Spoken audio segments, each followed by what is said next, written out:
My wife cheated on me and wanted a divorce, asking for half of everything. I stayed calm and agreed. Unbeknownst to her, all my assets were in my dad's name.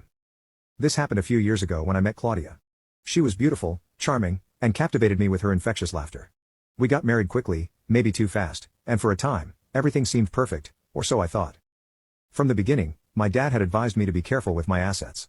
We come from a hard-working family that had managed to amass a good fortune over the years.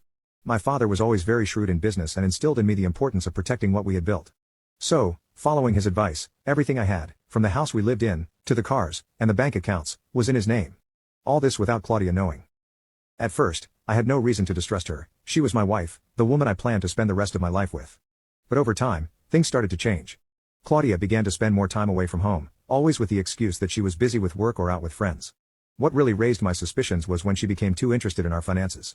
She started asking me exactly how much I was earning, how much things cost, and whether we had insurance in case of emergencies.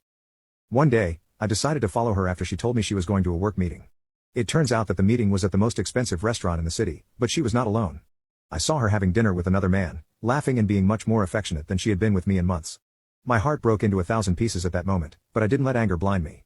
I knew that if I acted rashly, I could lose everything. Instead of confronting her immediately, I began to gather evidence.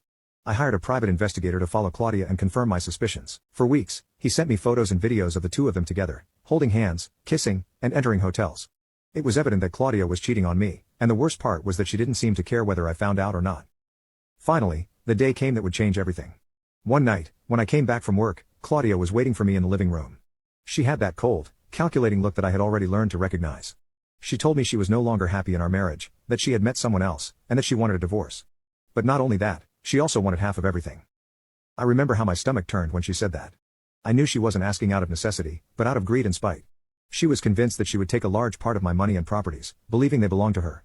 But what Claudia didn't know was that everything she wanted was not really in my name. I decided to go with the flow, showing no emotion, and simply accepted the divorce. I told her that, of course, there was no problem, and that we would settle everything as soon as possible. What she didn't know was that I had a plan up my sleeve, one that I would put into action as soon as we signed the papers. Now comment update to tag you on part 2.